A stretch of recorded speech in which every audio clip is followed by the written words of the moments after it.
दिले. दिले. माझ्याकडून म्हणजे 4 क्वेश्चन राहिले होते मॅम. आणि माझ्याकडून चुकून सबमिट झालं, त्याच्यामुळे मला जरा कमी मार्क पडले. माझे 4 क्वेश्चन सोडवायचेच राहिले होते आणि मी विसरूनच गेले. बरेचसे कंपाऊंड इंटरेस्टच होते, म्हणजे कंपाऊंड इंटरेस्ट वाले जास्त होते, बाकी तर काही जास्त नव्हतं. Yes ma'am. आणि ऑब्जेक्टिव्ह. Yes ma'am. हो मॅम. बरं, हायेस्ट कोण आहे का माहित आहे? असं मॅम, सगळ्यांनी बरं, कोण आहे माहिती नाही मॅम.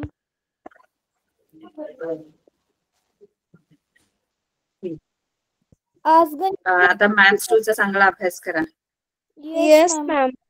मॅथ्स 1 शिकवणार. मॅथ्स 2 चे आपण मॅथ्स 2 चा आपला एक लेसन झालाय क्वाड्रिलॅटरल ना, म्हणजे चौकोन. आणि आता आपण दुसरा सुरू करूया, वर्तुळ आहे ना नंतर. मॅम मला ना एक डाऊट विचारायचा होता. आमच्या शाळेत आज म्हणजे मॅडम गणित शिकवत होत्या भाग 2 चा, आणि त्यात ना मॅडमला असा प्रश्न पडला की म्हणजे ते गणित शिकवत असताना ते गणित त्यांना पण समजत नव्हतं. ती आकृती होती आणि ती आकृती मॅम मी तुम्हाला पाठवू शकते का आता? निलांबर ग्रुप मध्ये पाठवते. पाठव ना, मी त्याचं काय सोल्युशन पाठवेल. कशामधलं होतं मॅम? ते भाग 2 मधलं होतं. नाही, पण लेसन कोणता, धडा कोणता होता? चौकोन धडा होता मॅम. आणि ते सिद्धता नाही का मॅम, एक सिद्धता दिलेली आहे. आपण सगळ्या घेतलेल्या ना, आपण सगळ्या सिद्धता घेतलेल्या माझ्यामध्ये. 5.4 च्या अगोदर एक सोडवून दिलेली सिद्धता आहे, तर त्याच्यामध्ये होतं. नाही, आपण सगळ्या सिद्धता त्याच्यातल्या घेतलेल्या माझ्यामध्ये. एक्सरसाइज मधल्या सगळ्या सिद्धता आपल्या झालेल्या आहेत. एक्सरसाइज मधल्या नाही मॅम, पुस्तकामध्ये होती ती अशी सोडवून येस दिली. ना, अर्धी सिद्धता आहे आणि अर्धी सिद्धता आपण सांगायची आहे. हा, ते मी तुम्हाला दिलेलं बघा लिहून, अर्धी सिद्धता पुढची. ते बेस्ट अँगल आपला पतंग का काहीतरी ना, ट्रॅपेझियम मध्ये, समलंब चौकोन मध्ये. मॅम दुसरीच आहे सिद्धता, तुम्ही एकदा ओपन करता का, म्हणजे शेअर करता का? पुस्तक का? पुस्तक, हा करते. मी सांगेन तुम्हाला. हा, ते कळलं, समलंब चौकोनाचं असेल माझ्यामध्ये. त्याला समांतरभुज चौकोन सिद्ध करायचं होतं मॅम. कोणता एक्सरसाइज मध्ये सराव संच कोणता?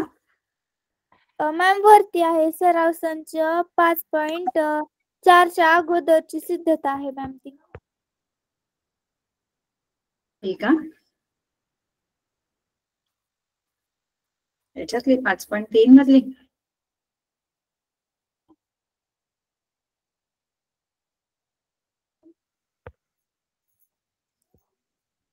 मॅम ती 5.4 च्या अगोदरच्या एक पेज आहे, तर त्याच्यावर लिहून दिलेली आहे. त्याच्यावरची मॅम त्यांनी अर्धी सोडवून दिलेली आहे आणि अर्धी ना. अच्छा, कोणती ही? नो मॅम, ती नाही, त्याच्यावरची. मॅम तुम्ही वेगळीच दाखवताय. एक मिनिट, तुम्हाला हा प्रश्न असेल बघा. आपण जो हे बघा, हा तिसरा प्रश्न होता का? नो मॅम, प्रश्न नाही, ती सिद्धता आहे. मी तुम्हाला पेज नंबर सांगते. अच्छा, ओके ओके. अर्धवट दिली आहे का? ओके, थांबा, आपण बघूया.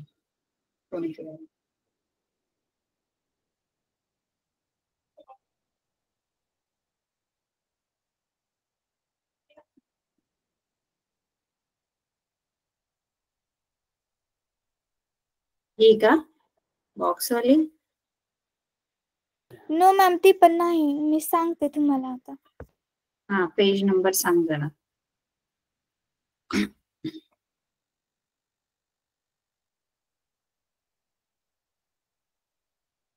हा, आपण वर्तुळ धडा पण सुरू करूया आज. आपलं जेवढं होईल शनिवारी तेवढ्यावर आपण परीक्षा देणार आहोत. ठीक आहे. वर्तुळात 70 पेज वरच. 70 का? हो मॅम.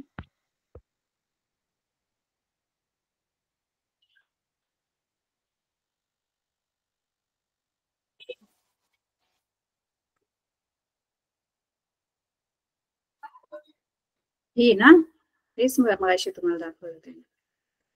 ही जी आहे ना, ही कशी, सॉरी मॅम, 72 वरची. अच्छा, कोणती? पहिलीच आहे मॅम ती. त्रिकोणाच्या एका बाजूच्या मध्यबिंदूतून जाणारी व दुसऱ्या बाजूला समांतर असणारी रेषा तिसऱ्या बाजूला. हे का, हे त्रिकोण दाखवायचे का, CFE? मॅम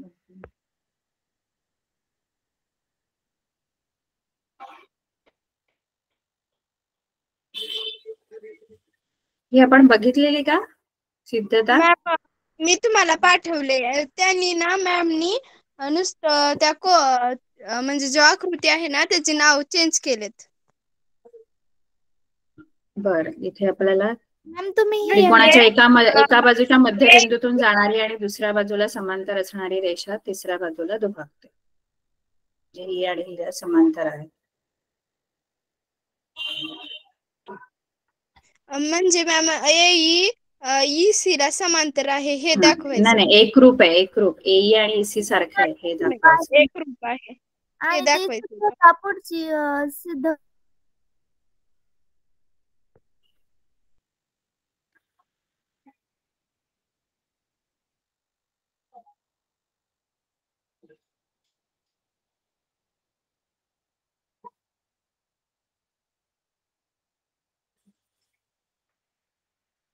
C मधून AB ला समांतर रेषा L ला ज्या बिंदू छेदतात F म्हणतो.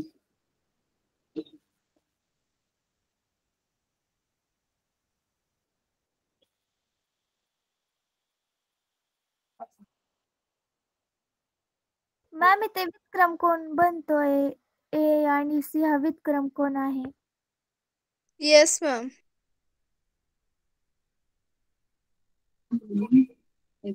आपल्याला ना BCFD जो आहे ना तो समांतरभुज चौकोन आहे हे दाखवायचे. त्याच्यासाठी आपल्याला ना एकतर समोरासमोरील बाजूंची एक जोडी समांतर, नाही तर मग समोरासमोर बाजूंची एक जोडी समांतर एकरूप दाखवावी लागेल, किंवा मग दोन्ही जोड्या समांतर दाखवाव्या लागतील. दोन पैकी एक काहीतरी करावं लागेल.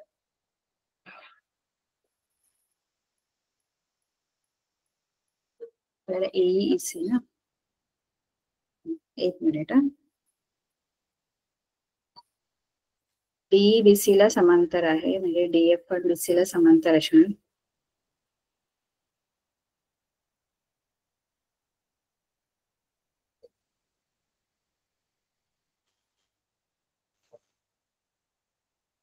थोडा मला पण वेळ द्या.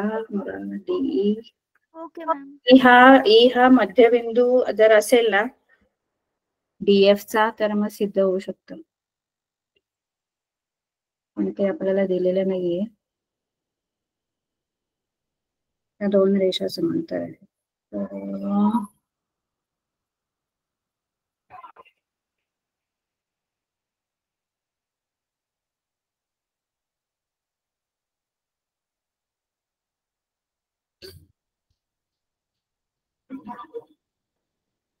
मी सांगते तुम्हाला नंतर बघून, ठीक आहे? थोडा वेळ द्या. Okay ma'am. चालेल. कारण मला थोडं व्यवस्थित बघावं लागेल.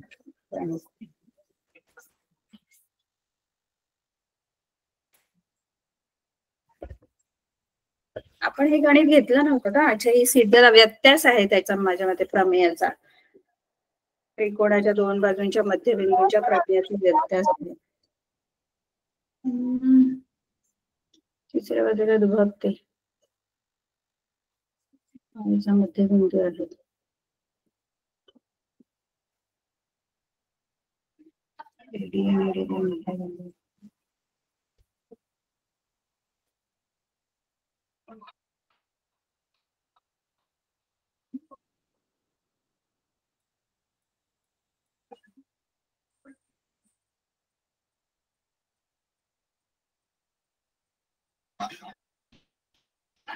एक फक्त मेन आहे की हा जो चौकोन आहे ना BCFD हा समांतरभुज झाला पाहिजे, तर मग पुढे सोपं आहे.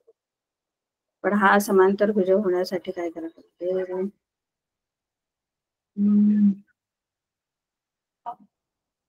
मॅम जी ए आहे का त्याची रेषा वाढवली तर? कशाची?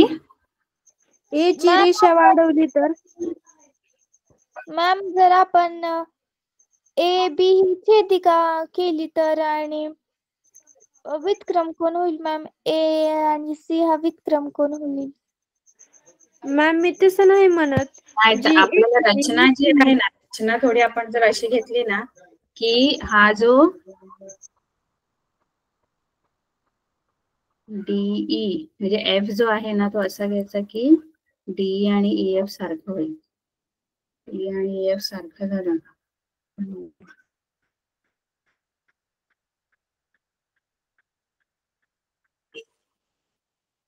ह्या दोन रेषा समांतर आहेत. दोन रेषा समांतर.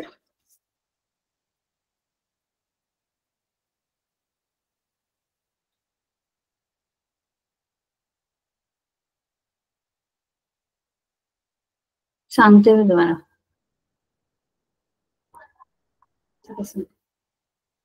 काहीतरी वेगळी सिद्धता आहे याची. येस मॅम, त्याचं उदाहरण पण दिलेलं नाही. हा त्यांनी वेगळी काहीतरी दिली. बघूया आपण. सांगते तुम्हाला, ठीक आहे. मला थोडं बघावं लागेल. Yes ma'am.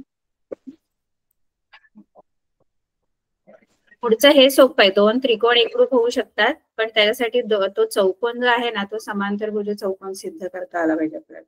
त्यासाठी एक जोडी आपल्याला समांतर आणि एकरूप पाहिजे किंवा दोन्ही जोड्या सारख्या पाहिजे. एक तर ही समांतर आहे जोडी, मग ही एकरूप कशी सिद्ध करायची?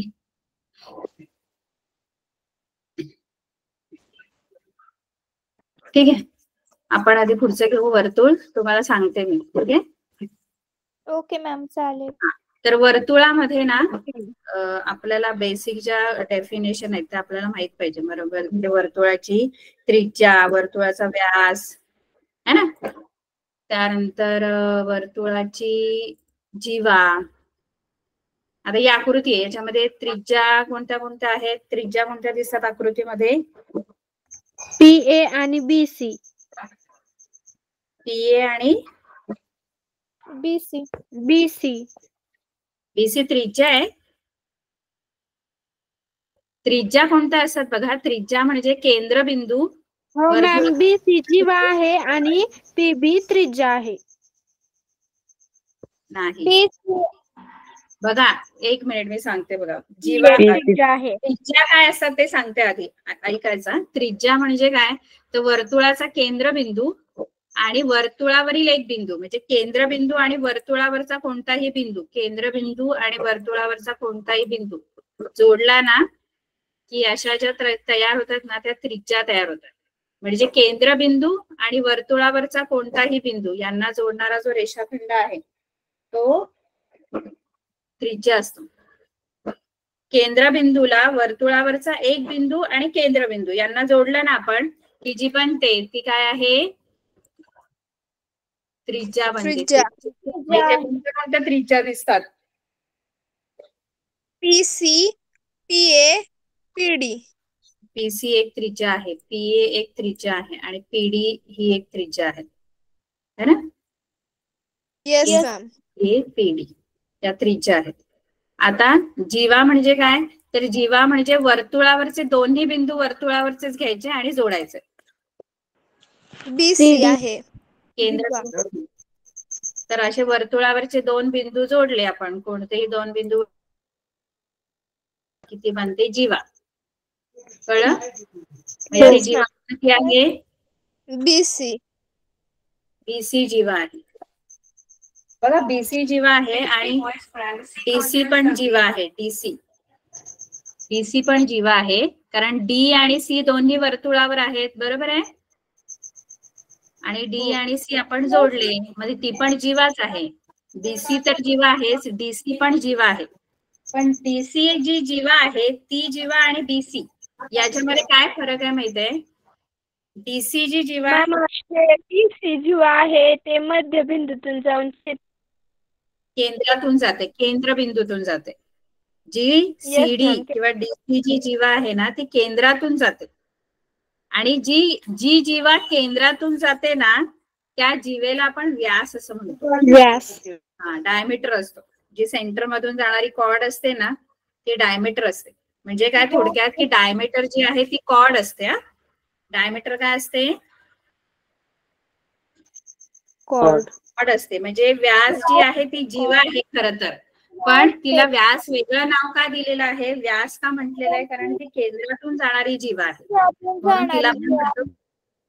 हा, कळलं? म्हणून व्यास जी आहे, सीडी जो आहे तो खरा व्यास आहे, पण व्यास ही जीवाच असते. आणि व्यास ही वर्तुळातली, बघा वर्तुळामध्ये आहे ना, वर्तुळामध्ये त्रिज्या आपण असंख्य काढू शकतो, त्रिज्या, पण एकाच वर्तुळाच्या सर्व त्रिज्या सारख्या असतात. एकाच वर्तुळाच्या त्रिज्यांची लांबी सारखी असते. कारण त्रिज्या म्हणजे काय, तर केंद्रबिंदू आणि वर्तुळावरचा बिंदू, केंद्रबिंदू आणि वर्तुळावरचा बिंदू. आपण जे वर्तुळ काढताना जे अंतर घेतो ना कंपास मध्ये, ते आपण सगळं बदलत नाही ना. वर्तुळ काढताना बदलतो का ते अंतर? वर्तुळ काढताना नाही मॅम. म्हणजे ते अंतर जे आहे ना ते स्थिर असतं. मग ते अंतर म्हणजे त्रिज्या आहे. म्हणून तुम्ही कोणतीही त्रिज्या जर वर्तुळामध्ये असंख्य त्रिज्या आपल्याला काढता येतात, पण त्या सगळ्या त्रिज्यांची लांबी जी आहे ती कशी असते? समान. सर्व त्रिज्या, एकाच वर्तुळाच्या सर्व त्रिज्या समान असतात. लक्षात ठेवायचं, वर्तुळावरच्या सर्व त्रिज्या समान असतात.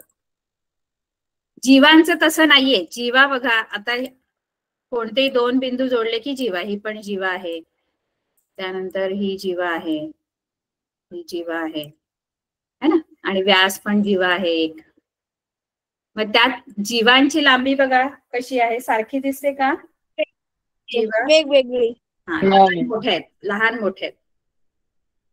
पण त्रिज्या एकाच वर्तुळाच्या सर्व त्रिज्या सारख्या असतात, जीवा सारख्या नसतात. जीवांची लांबी लहान मोठी असते. आणि व्यास जी आहे ना ती वर्तुळाची सर्वात मोठी जीवा असते. व्यास ही जीवा असते, पण ती वर्तुळाची सर्वात मोठी जीवा असते. Biggest chord of a circle म्हणजे डायमीटर. ठीक आहे, कळलं ना? Yes ma'am. Yes ma'am. आणि एक आहे की डायमीटर जो असतो म्हणजे व्यास असतो, तो व्यास जो आहे तो त्रिज्येच्या दुप्पट असतो. बघा, व्यास ही जीवा आहे, पण या व्यासामध्ये दोन त्रिज्या आहेत बघा, आहेत ना दोन त्रिज्या, एक पीडी आहे आणि पीसी. म्हणजे ही पूर्ण जो व्यास आहे ना तो दोन त्रिज्याने बनलेला आहे. म्हणून व्यासाची जी लांबी आहे ना ती त्रिज्येच्या काय असते? दुप्पट असते, डबल असते. दुप्पट. कोणाच्या दुप्पट असते? त्रिज्येच्या दुप्पट. आणि डायमीटर काय आहे? कॉर्ड आहे. डायमीटर ही कॉर्ड आहे, पण डायमीटर बनली आहे दोन रेडियसने, म्हणून तिची जी लेंथ आहे ती रेडियसच्या डबल असते. नाही कळलं मी काय बोलली? म्हणजे बिगेस्ट कॉर्ड आहे डायमीटर आणि ती रेडियसच्या डबल असते. मग इथे तुम्ही हे काय आहे, हा हे तुम्ही पूर्ण करायचंय. जीवा कोणती आहे तिचं नाव लिहायचं इथे. जीवा कोणती आहे? जीवा कोणती आहे? इथे इथे रेग पीसी लिहायचं है ना. बीसी. त्यानंतर पीए काय आहे ते खाली लिहायचं. पीए रेग पीए काय आहे? त्रिज्या आहे. त्रिज्या.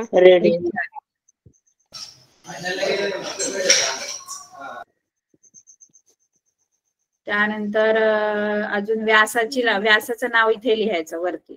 व्यास कोणता आहे? सीडी. सीडी, रेग सीडी. त्रिज्या अजून दुसरी त्रिज्या लिहायची कोणती असेल ती, तिचं नाव लिहायचं. टीसी लिहू शकता किंवा पीडी लिहू शकता. केंद्र कोणतं आहे? पी केंद्र. पी केंद्र बिंदू पी आहे. केंद्रीय कोन कोणता आहे? केंद्रीय कोन, केंद्रीय कोन म्हणजे केंद्राजवळ जो तयार होतो कोन तो. कोण? सीपीए. सीपीए, इथे सीपीए लिहा. सीपीए. डीपीए पण येऊ शकतं ना? हा, डीपीए पण येऊ शकतो. आता इथे सीपीए त्यांनी दिलाय तर इथे डीपीए लिहा. ठीक आहे, कारण इथे सीपीए लिहिलंय. मग इथे खाली काय लिहाल तुम्ही? DPA. तो काय आहे ते लिहायचं. खाली की ते काय आहेत ना ते लिहायचे. म्हणजे सीपीए काय? केंद्रीय कोन, सेंट्रल अँगल लिहायचं. केंद्रीय खाली. इथे वरती आपल्याला नावं लिहायचे. कळलं काय आहे? हो मॅम कळलं. Yes ma'am. हो मॅम. हो. आता आपल्याला हे सगळं आपल्याला वर्तुळ केंद्र, त्रिज्या, जीवा. तुम्ही जे कोण सीपीए आहे ना त्याच्या केंद्रीय कोण येतं ना? हा, खाली केंद्रीय कोणच येणार इथे, कारण तो सेंट्रल अँगल केंद्रीय कोणच आहे ना, केंद्राजवळ तयार होतो. इथे मी नाव डीपीए पण केंद्रीय कोण आहे, डीपीए. मग ते इथे केंद्रीय कोण विचारले तर परत सीपीए नका लिहू, कारण इथे ऑलरेडी सीपीए त्यांनी दिलेला आहे. मग इथे काय लिहायचा? डीपीए. डीपीए. ठीक आहे. तर इथे सगळ्या व्याख्या तुम्हाला दिल्या. व्यास ही वर्तुळाची सर्वात मोठी जीवा आहे. त्यानंतर इथे एकरूप वर्तुळ दिलेली आहेत. एकरूप वर्तुळ म्हणजे काय?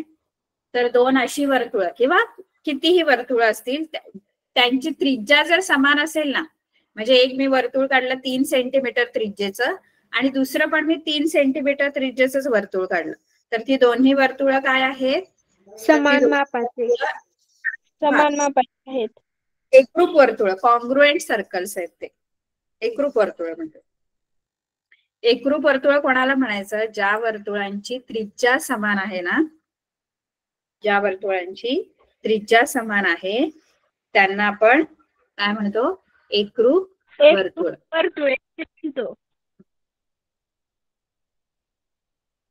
त्यानंतर आहे एकरूप वर्तुळ म्हणजे कॉन्ग्रुएंट सर्कल्स. त्यानंतर आहे कॉन्सेंट्रिक सर्कल म्हणजे एककेंद्री वर्तुळ. एककेंद्री वर्तुळ म्हणजे काय?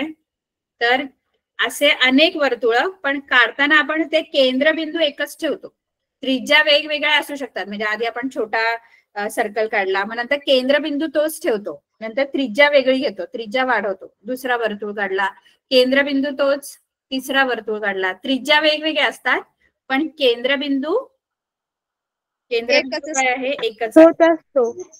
एकच. त्यांना आपण कॉन्सेंट्रिक सर्कल्स किंवा मग एककेंद्री वर्तुळ असं आपण म्हणतो. ठीक आहे. त्यानंतर इथे आहेत प्रतलातील वर्तुळ. त्याच्यामध्ये तुम्हाला 2 प्रकार, हे आपल्याला 10वीला शिकायचंय सगळं वर्तुळाचं. हे सगळं एककेंद्रीय वर्तुळाची किंवा मग छेदणारी वर्तुळ, स्पर्श करणारी वर्तुळ, ही स्पर्श वर्तुळे आहेत.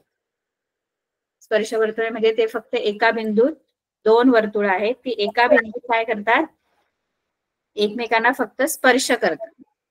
त्याच्यात पण आतून स्पर्श, आंतरस्पर्शी आणि बाह्यस्पर्शी अशी हे बाह्यस्पर्शी वर्तुळ आहेत. म्हणजे ते एकमेकांना स्पर्श करतात पण बाहेरून करतात. बघा, स्पर्श वर्तुळ म्हणजे काय माहित आहे? तर ती जी 2 वर्तुळ आहेत ना, त्यांचा एक बिंदू सामायिक असतो. बघा, हा जो एक बिंदू आहे ना, तो दोन्ही वर्तुळावर असणार. या पण वर्तुळावर आहे, या पण वर्तुळावर. बाकी कोणताच बिंदू त्यांच्या सारखा नाहीये, ते वेगळे, फक्त त्यांनी स्पर्श केलाय एकमेकांना एका बिंदूमध्ये. मग ही जी आहे ती बाह्यस्पर्शी वर्तुळ आणि ही आहेत आंतरस्पर्शी वर्तुळ. ठीक आहे. हे आतून स्पर्श करतात. हा त्यांचा स्पर्श. की एका बिंदूला स्पर्श करतं म्हणजे एकापासून म्हणजे जास्त पण वर्तुळ म्हणजे बिंदूला करू शकतं ना, मग त्यांना स्पर्श वर्तुळ नाही म्हणत. एकापेक्षा जास्त बिंदू जर ते स्पर्श करतात तर त्यांना छेदणारी वर्तुळ म्हणतो आपण. हे बघा, ही जी 2 वर्तुळ आहेत ना, ही छेदणारी आहेत, कारण ह्यांच्यामध्ये 2 बिंदू सामायिक आहेत. बघा, हे दोन्ही वर्तुळ एकमेकांना छेदतायत. म्हणजे हा पण एक बिंदू आहे, तो दोन्ही वर्तुळावर आहे, आणि हा दुसरा बिंदू आहे जो दोन्ही वर्तुळांवर आहे. कळते का मी काय बोलते? Yes ma'am. आहे ना, हा तो पण दोन्ही वर्तुळावर येतो, आणि हा जो दुसरा बिंदू आहे तो सुद्धा दोन्ही वर्तुळांवर आहे. म्हणजे याच्यामध्ये सामायिक बिंदू 2 असतात आणि याच्यामध्ये सामायिक बिंदू किती असतो? सामायिक म्हणजे जो दोन्ही वर्तुळांवर आहे. स्पर्श वर्तुळांमध्ये सामायिक बिंदू एकच असतो, कारण ते फक्त एकमेकांना स्पर्श करतात त्या बिंदूमध्ये. आणि छेदणारी जी वर्तुळ आहेत त्यांच्यामध्ये सामायिक बिंदू 2 असतात.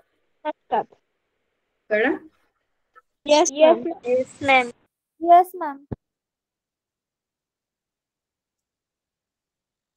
ही स्पर्श वर्तुळ, ही छेदणारी वर्तुळ, ही एककेंद्री वर्तुळ आणि ही एकरूप वर्तुळ. म्हणजे कॉन्ग्रुएंट सर्कल्स, कॉन्सेंट्रिक सर्कल्स, त्यानंतर आपण ह्यांना स्पर्शवर्तुळांना शब्द आहे म्हणजे ह्यांना इंटरसेक्टिंग सर्कल्स आहे, जी छेदणारी वर्तुळ आहेत. आणि ह्यांना हे इंग्लिश मध्ये काहीतरी वेगळा शब्द आहे. ठीक आहे. त्यानंतर आपल्याला एक थेरम आहे खूप इम्पॉर्टंट. मॅम परीक्षेत या वर्तुळावर पण प्रश्न विचारतात ना? तुम्हाला ऑब्जेक्टिव्ह मध्ये विचारू शकतात. ऑब्जेक्टिव्ह मध्ये. Okay ma'am. तर एक इम्पॉर्टंट थेरम आहे, हे आपल्याला सिद्ध पण करायला शिकायचंय आणि त्याचा वापर पण करायचा आहे. इम्प्लिमेंटेशन पण आहे आणि प्रूफ पण करायचं आहे. सोपं आहे. वर्तुळाच्या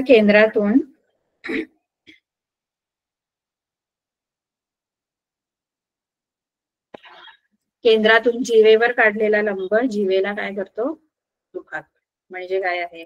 आपण हे प्रूफ करूया. खूप सोपं प्रूफ आहे याचं. काही त्रास नाहीये जास्त.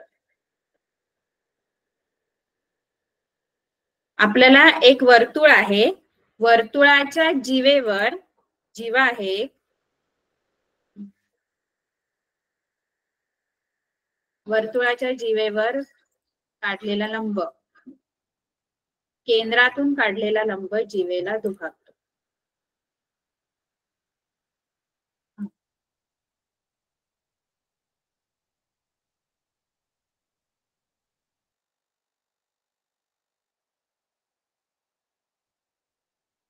समजा ही एबी जीवा. आता या एबी जीवेवर केंद्रबिंदू समजा इथे मी घेतला, ओ घेऊया आपण. इथे ओ केंद्रबिंदू घेऊ. हा केंद्रबिंदू जो आहे त्यातून या जीवेवर ना मी परपेंडिक्युलर म्हणजे लंब टाकला. समजा ओपी हा जो आहे तो एबी ला काय आहे? परपेंडिक्युलर आहे. लंब थेरम काय आहे माहित आहे? प्रमेय काय माहित आहे? की हा केंद्रातून जीवेवर टाकलेला जो लंब आहे, हा जो मी लंब टाकला, परपेंडिक्युलर ड्रॉ केलं from the centre to the chord, centre मधून परपेंडिक्युलर कॉर्ड वर जर टाकला तर हा जो परपेंडिक्युलर आहे ना, तो या कॉर्डला बायसेक्ट करतो. म्हणजे या जीवेला तो काय दुभागतो.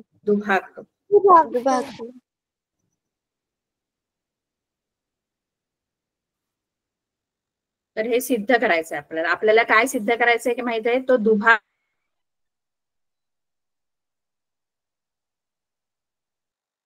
तो हे सिद्ध करायचं. असलेल्या वर्तुळामध्ये ओपी जो आहे तो जीवा एबीला लंब आहे, हे आपल्याला दिलेलं आहे.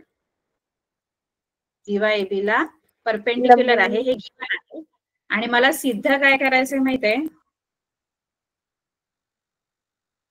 की एपी आणि पीबी सारखं आहे हे सिद्ध करायचं. दुभागतो जीवेला दुभागतो म्हणजे पीच्या इथे जीवेचे दोन समान भाग होतात, हे सिद्ध करायचंय मला.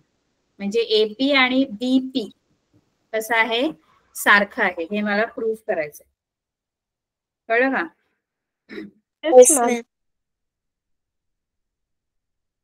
तर आता हे सिद्ध कसं करायचं? सोपं आहे.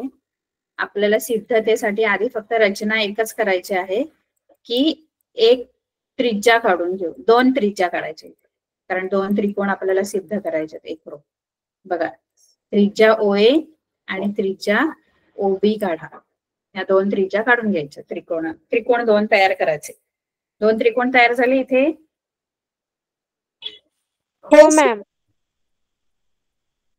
तर इथे सिद्धता त्रिज्या ओए ओबी काढा. आता आपण दोन त्रिकोण घ्यायचे. बघा, त्रिकोण एकरूप सिद्ध केले नाही दोन त्रिकोण की एपी आणि बीपी सारखं होणार, कारण एपी आणि बीपी या त्रिकोणाच्या संगत बाजू आहेत. मग आपण काय करायचं? आपण हे दोन त्रिकोण एकरूप सिद्ध करायचं.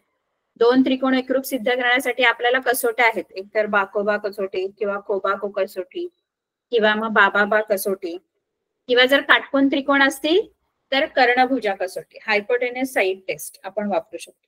आता इथे जे त्रिकोण आहेत ना, ते कसे आहेत? राईट अँगल ट्रायंगलच आहेत, म्हणजे काटकोन त्रिकोणच आहेत. बघा ना, हा परपेंडिक्युलर आहे ना ओपी. हा जर परपेंडिक्युलर इकडचा आहे ना, तो पण 90 डिग्रीचा. म्हणजे हे जे दोन्ही ट्रायंगल आहेत ना, कोणते दोन ट्रायंगल आहेत? एओपी आणि एपीओ आणि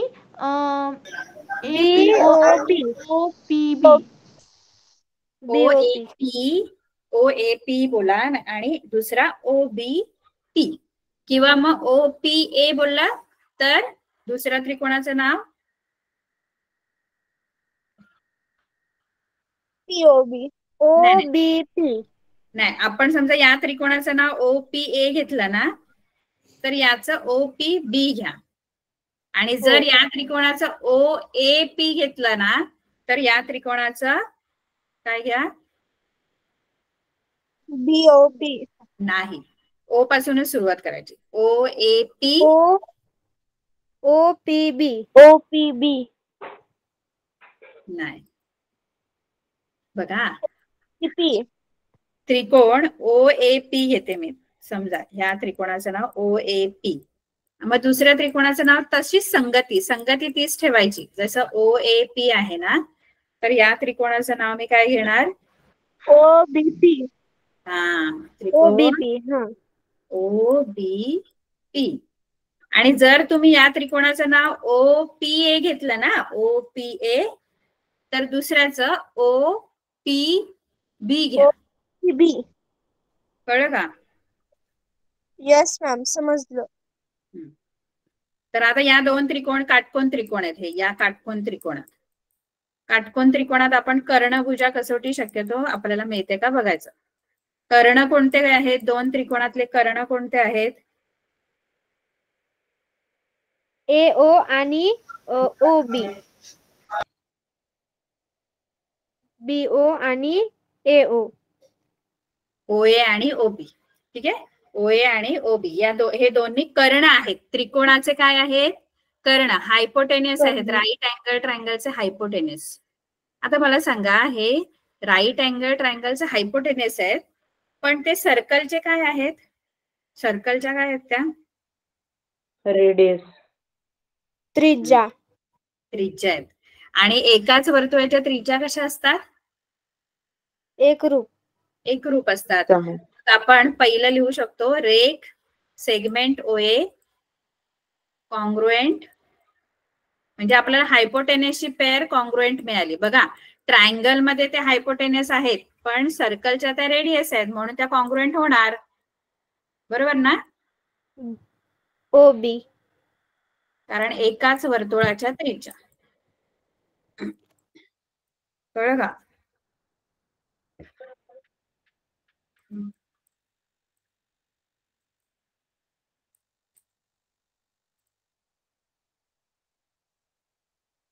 एकाच वर्तुळाच्या त्रिज्या. आणि एक आणखी आपल्याला कर्णभुजा कसोटी कशी असते मुलांनो? कर्णभुजा कसोटीमध्ये आपल्याला फक्त कर्णाची जोडी आणि एक भुजेची जोडी. बघा, बाकीच्या कसोट्यांमध्ये बाबा कसोटी, बाकोबा कसोटी, कोबाको कसोटी याच्यासाठी 3 गोष्टी लागतात आपल्याला. पण कर्णभुजा कसोटीसाठी 3 गोष्टी नाही लागत, आपल्याला 2च गोष्टी लागतात. कर्णाची जोडी एकरूप पाहिजे, कर्णांची हायपोटेनियसची पेअर कॉन्ग्रुएंट पाहिजे आणि कोणती तरी एक साइडची पेअर कॉन्ग्रुएंट पाहिजे, की झालं आपलं काम. 2च गोष्टी लागतात. कर्णभुजा कसोटीने 2 त्रिकोण एकरूप सिद्ध करण्यासाठी आपल्याला काय लागतं? कर्णाची जोडी, हायपोटेनियसची एक जोडी आणि एक भुजेची जोडी. कर्णभुजा कर्णांची एक जोडी लागते आणि एक साइडची pair hypotenuse side. Yes ma'am, कर्णाची एक जोडी लागते. मग इथे कर्णाची जोडी मिळाली एकरूप. आता बाजूची एक जोडी आपल्याला दाखवायची, तर कोणती आहे बाजूची एक जोडी?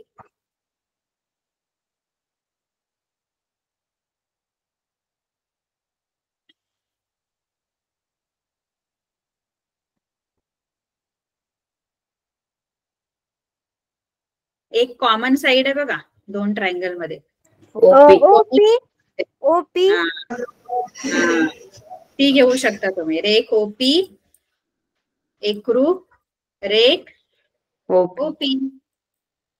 कॉमन साइड आहे ना, कॉमन साइड आहे ना, सामायिक भुजा आहे. आता झालं, आपल्याला पाहिजे एवढंच पाहिजे होतं आपल्याला. आता या कर्णभुजा कसोटीनुसार दोन्ही त्रिकोण काय होणार? एकरूप साइड नाही triangle P congruent to triangle OBP. त्याचं कारण द्यायचं कर्णभुजा, इथे लिहायचं कर्णभुजा कसोटी. ठीक आहे. आणि एकदा का ट्रायंगल कॉन्ग्रुएंट झाले की त्याचे उरलेले जे संगत बाजू आणि संगत कोन असतात ते पण एकरूप होतात. बरोबर ना? Yes ma'am. त्याच्या संगत बाजू कोणत्या घ्यायच्या ज्या आपल्याला पाहिजेत? आपल्याला कोणत्या पाहिजेत त्याच्या संगत बाजू?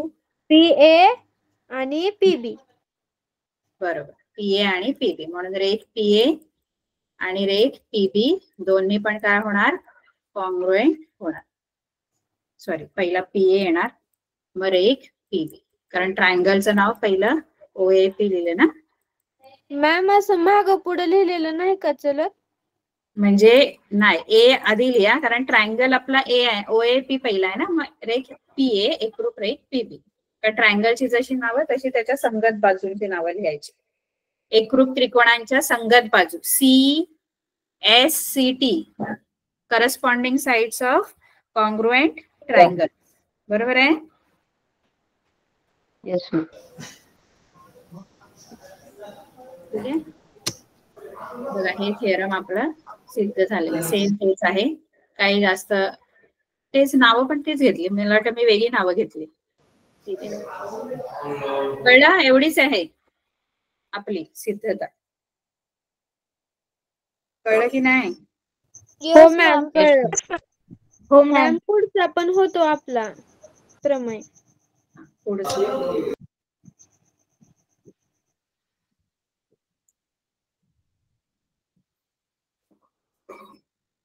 पुढचं जे आहे ना ते पण तसंच आहे. तो व्यत्यास आहे. व्यत्यास जो आहे तो उलट असणार ना विधान. हो मॅम. Yes ma'am. व्यत्यास काय आहे बघा. व्यत्यास आपल्याला काय सांगतो? आता कसं देणार माहितीये तुम्हाला व्यत्यास मध्ये? बघा, आता लंब दिलेला होता आणि जीवेला दुभागतो हे सिद्ध करायचं होतं. आता काय देणार माहितीये? व्यत्यास मध्ये कसं असतं माहितीये? जीवेचा मध्यबिंदू दिलेला असणार, म्हणजे P जो आहे तो जीवेचा मध्यबिंदू असणार. मग जीवेचा मध्य आणि वर्तुळाचा केंद्र बघा कसं असणार. व्यत्यास कसा असणार बघा. जीवेचा काय? जीवेचा मध्यबिंदू, म्हणजे आता मगाशी आपण जीवेचा मध्यबिंदू आहे हे सिद्ध करायचं होतं आपल्याला, पण आता तो जीवेचा मध्यबिंदू आहे हे दिलेला आहे. म्हणजे P जो आहे तो जीवेचा मध्यबिंदू आहे. आता बघा थेरम कसा आहे की वर्तुळाचा केंद्र आणि जीवेचा काय?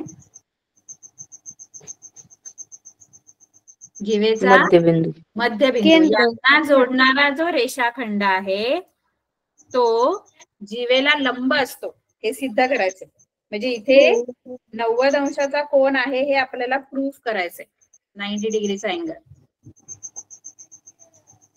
मगाशी परपेंडिक्युलर दिलेलं होतं. मगाशी ते 90 अंशाचा कोन तयार होतो, म्हणजे तो लंब दिला होता. आता लंब आहे हे आपल्याला काय करायचंय? सिद्ध करायचंय. लंब आहे हे सिद्ध करायचंय. कळलं? Yes ma'am. त्याच्या आधी आपण आधीची सिद्धता येते का बघूया. तुम्हाला मगाशी हवी होती ना क्वाड्रिलॅटरल मधली. थोडासा वेळ आहे मला.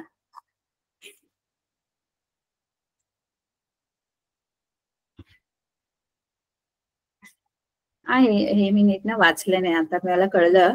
मी तुम्हाला सांगते बघा ही सिद्धता पटकन. हा, कळली मला आता. बघा इथे त्यांनी काय केलं माहित आहे? बघा सा मगाशी सिद्धता तुम्ही जी विचारलेली ना ती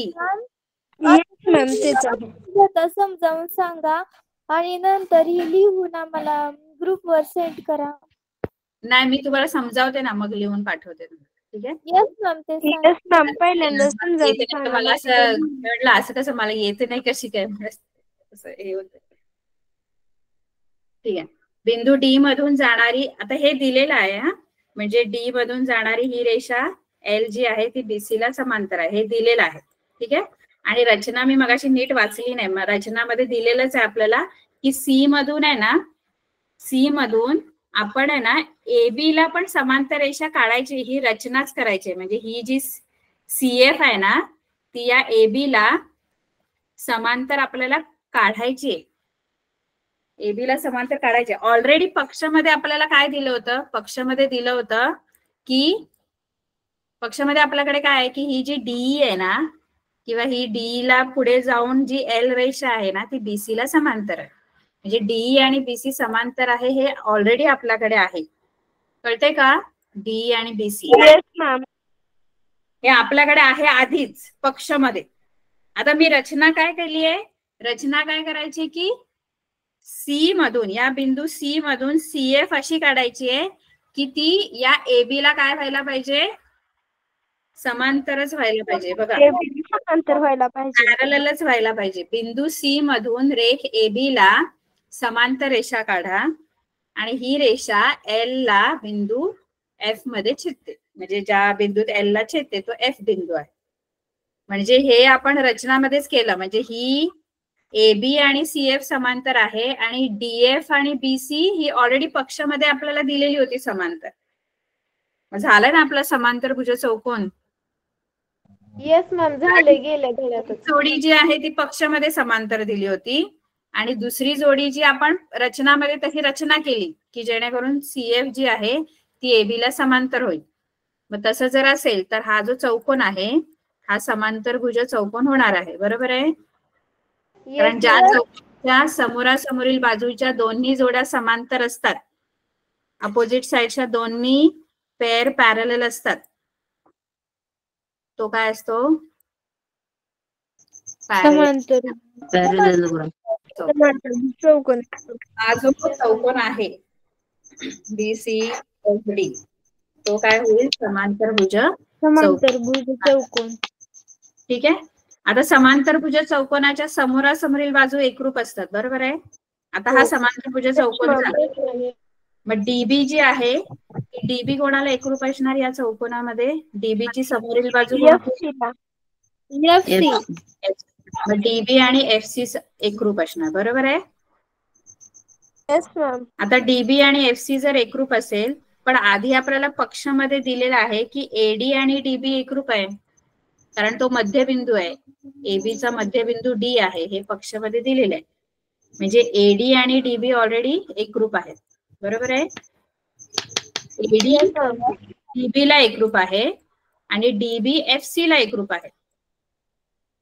DB FC ला का? कारण DB आणि FC ह्या समांतरभुज चौकोनाच्या समोरासमोरील बाजू आहेत. म्हणजे थोडक्यात AD DB ला एकरूप आहे, DB CF ला एकरूप आहे. याचा अर्थ AD आणि CF पण एकरूप असणार. Yes ma'am. CF हो मॅम. एकरूप झाला. आता नाही आम्हाला लिहून पाठवा उद्या. Yes ma'am. तुम्हाला समजते का? बघा मी तुम्हाला समजावून सांगते. येस मॅम, समजते. मॅम समजलंय, पण तुम्ही हे लिहून उद्या ग्रुप सेंड करा. बघा आता काय झालं, आपल्याकडे काय मिळालं? AD आणि FC एकरूप आहे हे मला मिळालं आपल्याला AD आणि FC. आता AD आणि FC एकरूप झाल्यानंतर करायचं काय माहितीये, हे दोन त्रिकोण घ्यायचे जे तुम्हाला नाव दिले ना, ADE आणि CFE. हे दोन त्रिकोण दिसले? दोन त्रिकोण येस मॅम. ADE हा आणि दुसरा आहे CFE. आता हे एकरूप सिद्ध करायचे कोणत्या तरी कसोटीनुसार. मग त्याच्यासाठी आपल्याकडे एक गोष्ट आहे, AD आणि CF ऑलरेडी एकरूप आपण दाखवलेली. बरोबर ना? AD आणि CF. येस मॅम, दाखवलेली आहे. दुसरी गोष्ट आपल्याकडे आहे विरुद्ध कोण. विरुद्ध कोण दिसतात इथले हे. हो मॅम. कोण AED आणि CEF. AED कोण AED कोण CEF हे विरुद्ध कोण आहेत. आणि आणखी एक कोणांची जोडी आपल्याकडे कोणती मिळणार माहितीये? व्युत्क्रम कोण. कारण आता ह्या रेषा समांतर आहेत बोलल्यावर असे व्युत्क्रम कोण Z बनतो बघा. असा म्हणजे Yes, ma'am. DAE हो मॅम. DAE DAE आणि ECF. ECF किंवा इथलं नाही कळलं, जास्त गिचमिडी झाली ना. अच्छा, मॅम कळलं. समजते मॅम. येस मॅम समजलं. DAE ECF. हा DAE आणि ECF इथली जोडी. हे दोन कोण, हो मॅम हे समजलं. विरुद्ध कोण आणि एक बाजू, म्हणजे बाजू कोण कोण, बा को को. को कसोटी पण एक आहे, आता ती तुम्हाला दिलेली नाही पण एकरूपतेची ती कसोटी सुद्धा लागू होते. बा को को म्हणजे बाजू कोण कोण. ही कोबाको नाहीये, कारण कोबाको मध्ये दोन अँगलच्या मधली साइड पाहिजे असते, पण आपल्याला हे दोन कोण आहेत बघा, ए च्या इथला आणि ई च्या इथला कोण आहे ना, मग त्याच्या मधली बाजू ही येते, इकडे ए येते, पण ती आपल्याकडे नाहीये एकरूपा. आपल्याकडे दोन कोणांच्या आधीची इकडची मधली बाजू एकरूप नाही. मग इथे कसोटी कोणती लावायची, कोबाको नाही लागणार आहे. कोबाको कसोटी कळते का, कोबाको Yes. म्हणजे दोन कोण आणि त्याच्या कोण मधली आणि बाजू. एक म्हणजे बाजू. कोण बाजू कोण. हा म्हणजे मधली बाजू पाहिजे. आता इथे एक बाजू आहे तुमच्याकडे, पण ही बाजू मधली नाहीये ना, दोन कोणांच्या मध्ये नाहीयेत. दोन कोणांच्या जे दोन कोण मला मिळाले त्या दोन कोणांच्या मध्ये एई येते, पण एई आपल्याकडे एकरूप नाहीये, ती आपल्याला सिद्ध करायची. म्हणून मॅम बा कोबा येईल का? बा कोबा नाही, बा को को. साइड एंगल है. बा को SAA बाजू कोण कोण. साइड अँगल बाजू कोण कोण एक आहे कसोटी.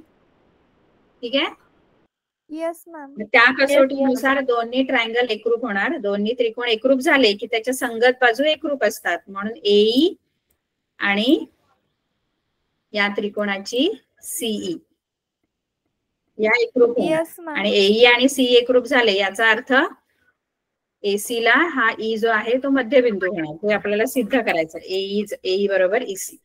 ठीक आहे, येस मॅम. Yes ma'am. हे मी Yes, ma'am. समांतरभुज मी रचना व्यवस्थित वाचलीच नाही आणि मी विचारते समांतरभुज चौकोन कसा सिद्ध करायचा.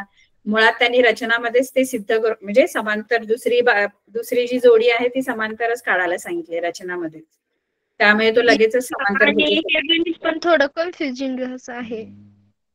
हा मॅम तुम्ही गणित आधी पण सांगितलं होतं. हा मला पण असं वाटतंय. ठीक आहे, मॅम सांगितलं होतं. मॅम हे त्रिकोण बघून मला आठवलं. हा आता आपला याचा व्यत्यास राहिला तो आपण पुढच्या वेळेला घेऊ. ठीक आहे, okay ma'am. Okay ma'am. Ma'am तुम्ही हे लिहून मला सेंड करा please. Yes ma'am. Bye ma'am. Bye ma'am. Good bye. Night. Good night. Bye. Bye ma'am. Bye good ma'am. Night. Good night. Thank you. Thank you ma'am. Bye ma'am. Good night.